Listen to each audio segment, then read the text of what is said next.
Hey, welcome back to Stay8. If you have been following this Cybersecurity Auditor Mastery series, you already know the drill. We have made it through 7 stages, and today we are stepping into stage 8, data security and privacy. This is one of the most important stages in the entire series because at the end of the day, data is the asset attackers want the most. Every ransomware group, every insider threat, every careless email attachment, it all comes back to data. In this video we'll be covering data classification, DLP, backup and restore validation, data retention and disposal, and the big privacy laws you're expected to know as an auditor: GDPR, HIPAA, CCPA, India's DPDP Act, and PCI DSS. As always, I'll explain every bit of jargon in plain English, and we'll walk through real audit scenarios with actual findings and recommendations. The kind of language you'd write in a real audit report. Quick shout out before we start: this stage is sponsored by Oddity.site, an AI-powered GRC automation platform that covers 54 plus global compliance frameworks. If you are an auditor or a compliance team drowning in spreadsheets, it's worth a look. Links in the description. Alright, let's get into it.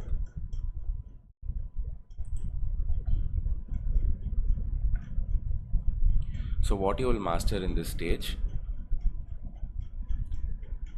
here's the roadmap for stage 8. Data security is about protecting information from unauthorized access, corruption, or loss. Privacy is about making sure personal data is collected, processed, stored, and deleted the way the law says it should be. As an auditor, your job is to validate both sides of that coin, not just is the data locked down, but is it being handled lawfully. We are going to cover 6 things: data classification, so you know how organizations tier their information by sensitivity; DLP or data loss prevention, the controls that stop data walking out the door; backup and restore validation, because a backup nobody has tested is basically a rumor; data retention and disposal, which is about how long you keep data and how you destroy it safely; the big privacy regulations: GDPR, HIPAA, CCPA, DPDP, and PCI DSS; and finally 3 real audit scenarios with findings and recommendations you can actually reuse in your own audit reports. Let's start with data classification.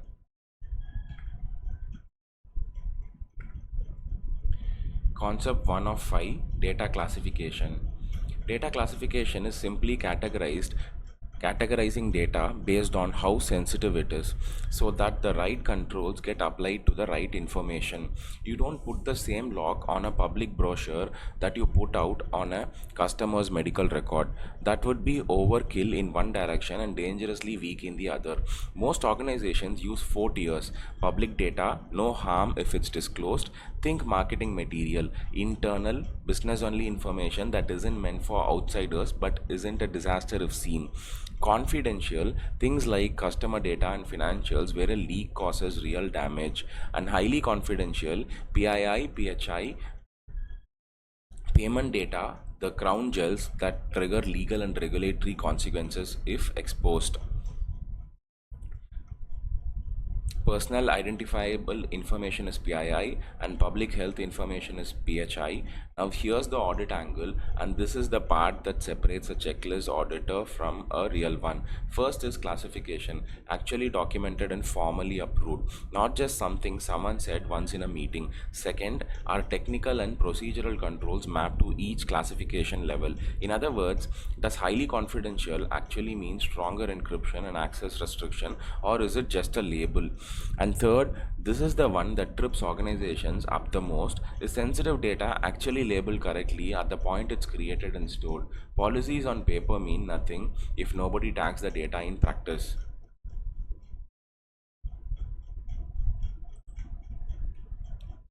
Data loss prevention. This is the technology and process layer that detects and blocks unauthorized movement of sensitive data, whether it's moving across a network, sitting at rest, or being used on someone's screen. In practice, DLP looks like this: blocking USB transfers of confidential files, preventing employees from emailing sensitive files to external domains, detecting credit card numbers or PII patterns hiding inside documents, and flagging bulk downloads from cloud storage or databases that look abnormal. Now, as an auditor, don't just ask, do you have DLP? Everyone says yes. Ask the sharper questions. Are the DLP rules actually aligned with the organization's data classification scheme? Or are they generic out of the box rules that don't match what the business actually calls sensitive?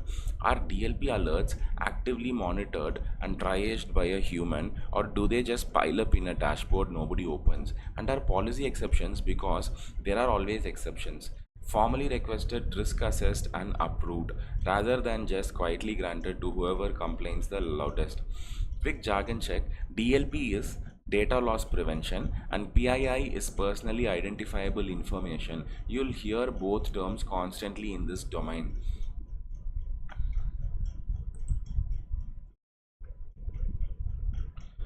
Backup and restore validation, concept 3 of 5.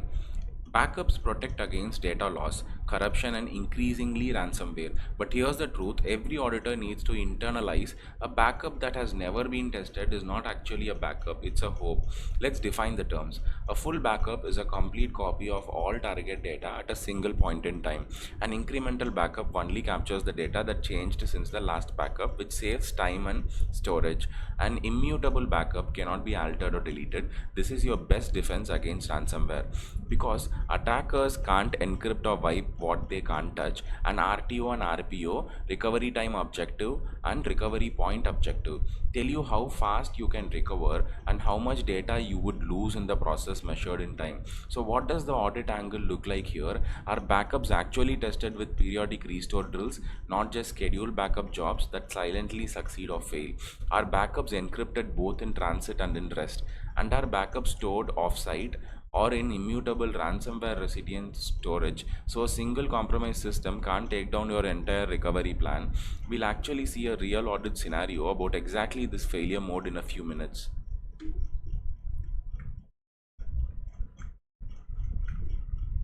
Concept 4 of 5: data retention and disposal.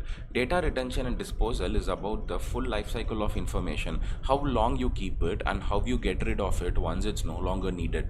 This matters because keeping data forever isn't just messy, it's a liability.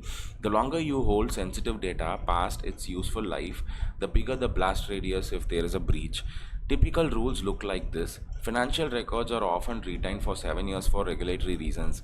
Customer PII should generally be deleted once an account is closed, unless there's a specific legal reason to keep it. And system or access logs are commonly retained for around 90 days, enough for investigation, not so long that it becomes a hoarding problem. As an auditor, ask, is the retention policy actually documented and consistently enforced across departments? Is data destroyed securely? We are talking cryptographic shading or physical wiping, not just hitting delete. And critically, are backup copies purged in line with the same retention rules? This last one is huge. I've seen organizations proudly delete a customer's data from the live database and completely forget that customer's PII is still sitting in 12 backup snapshots going back 2 years. Concept 5 of 5: privacy regulations you must know. Now let's talk privacy law, because this is where a lot of auditors get intimidated, but it's really not that complicated once you know the core vocabulary. GDPR is Europe's regulation built around lawful basis for processing consent and data subject rights. HIPAA is the US healthcare law that protects PHI or protected health information. CCPA is California's law giving consumers rights over their data and ability to opt out of its sale.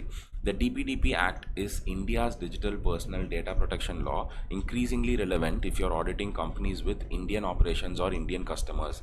And PCI DSS is the global standard for protecting payment card data, and it applies no matter where you are in the world if you touch card transactions. A few terms you need cold.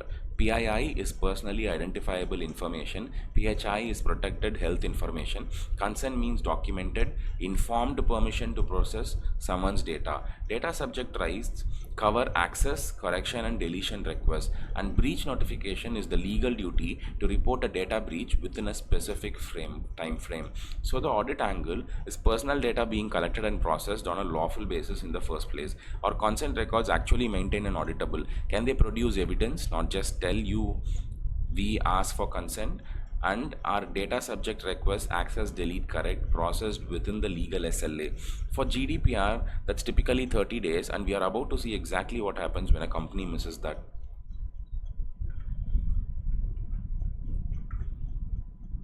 Slide 8, real world example, retail company DLP failure.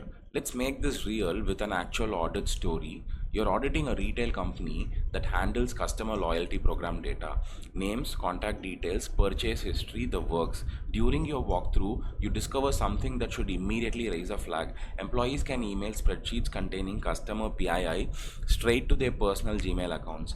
And worse, there are no DLP rules in place to block that or even alert anyone that it happened. So what do you write in your audit report? The finding: lack of DLP controls allows unauthorized transmission of customer PII, increasing risk of data leakage. Notice the structure, state the control gap, then state the risk it creates. That's the formula for every finding you will ever write, and the recommendation follows the same logic. Implement DLP rules to block external sharing of sensitive data and enforce encryption for any transfers that are actually authorized. Simple, actionable, and tied directly back to the gap you found.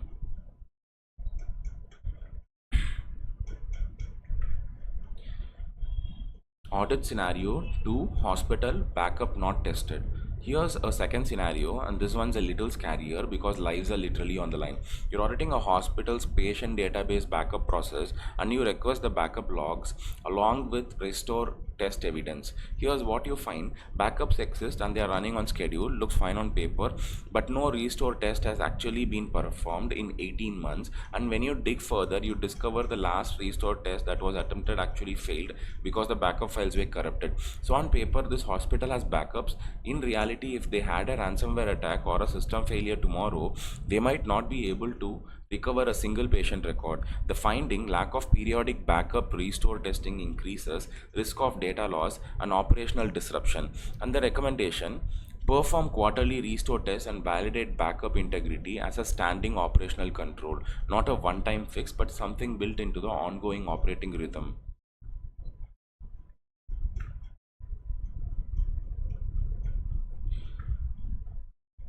Use case 3, fintech GDPR compliance audit.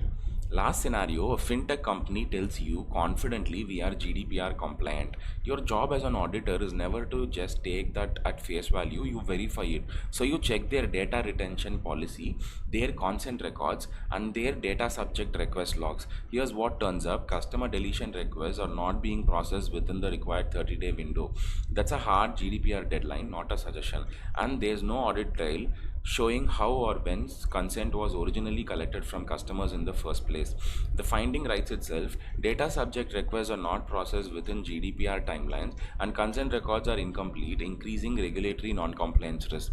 That phrase, regulatory non-compliance risk, is code for potential fines and reputational damage, and you should know that translation. The recommendation: implement automated workflows for data subject requests so nothing slips through the cracks, and maintains a verifiable time-stamped consent log that can actually be produced as evidence if a regulator comes asking.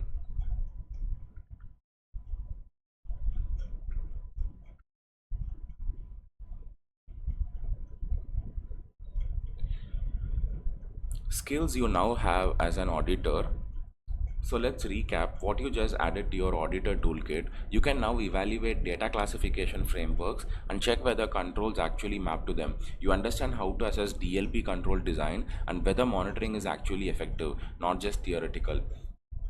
You know how to validate backups, restore, and immutability, and you know exactly what questions expose a false sense of security. You understand data retention and secure disposal practices well enough to catch the backup purge gap that most junior auditors miss.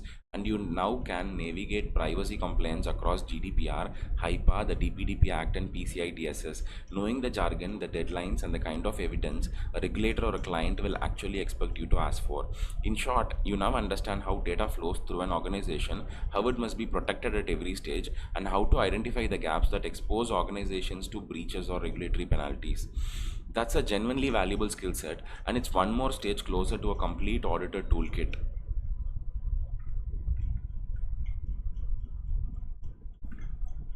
Next up, stage 9, threats, vulnerabilities, and attack mechanics.